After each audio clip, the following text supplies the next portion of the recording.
Hey everyone! A couple weeks ago, on May 1st, the Fed did as expected and kept the overnight rate unchanged. No surprise there. The Fed cited elevated short-term inflation risk and they're maintaining their cautious stance, which means interest rates will be higher for longer.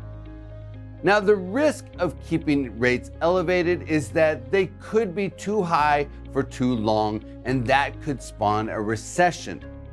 And finding that precise moment when inflation is moving toward the Fed's target of 2%, but before the economy shifts into a recession, has to be spectacularly difficult.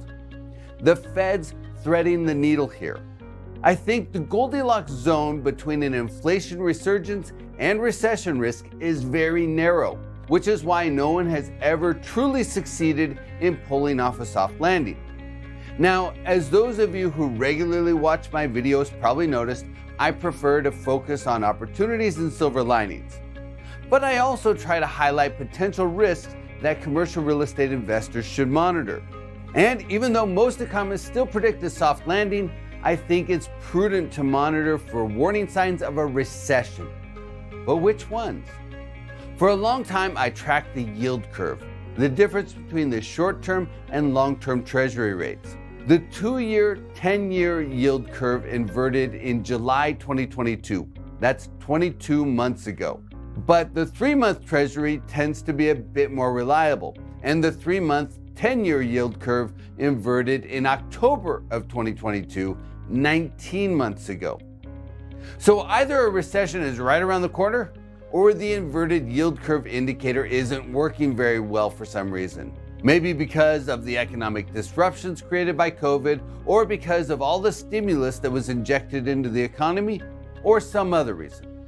But regardless, it looks like the inverted yield curve recession indicator, which has been blinking red for over a year and a half, might not be a good metric this time around.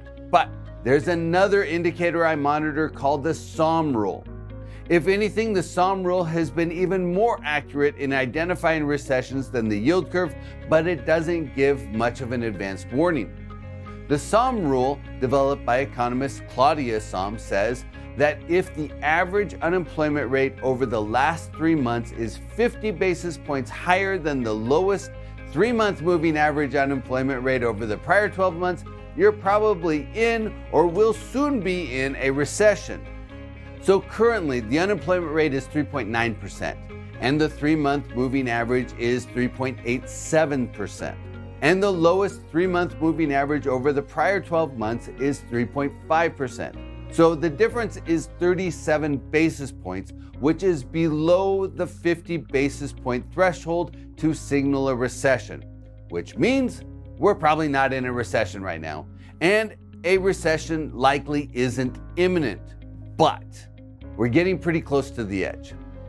If unemployment increases by 20 basis points to 4.1% in the next 2 months, then we might face an increased risk of a recession. And that brings me back to the Fed. Both Claudia Sahm and Moody's chief economist Mark Zandi have repeatedly said that the Fed should cut rates sooner rather than later, and that the Fed is running the risk of breaking something, potentially causing a recession by keeping rates too high for too long. But remember, the Fed's trying to do something that hasn't been done, achieve a soft landing, and they're being cautious. Currently, the Fed is more afraid of a resurgence of inflation than they are of a recession. If the Fed does spark a recession, hopefully it would be short and shallow. But you never know, and signs of a recession could probably be enough to spur the Fed to action, causing them to rip the Band-Aid off and cut rates more aggressively. Now, from a commercial real estate standpoint, here's what I think a recession would mean for investors. First, it could slow household formation, weighing on demand for apartments and self-storage. Second, it could restrain consumer spending, weighing on demand for retail and industrial space. And third, it could push interest rates down a bit, which would theoretically spur commercial real estate deal flow following a short market pause as investors recalibrate their underwriting to account for the recession. So, we'll keep monitoring the unemployment rate. And as always, we'll keep our eyes on the horizon.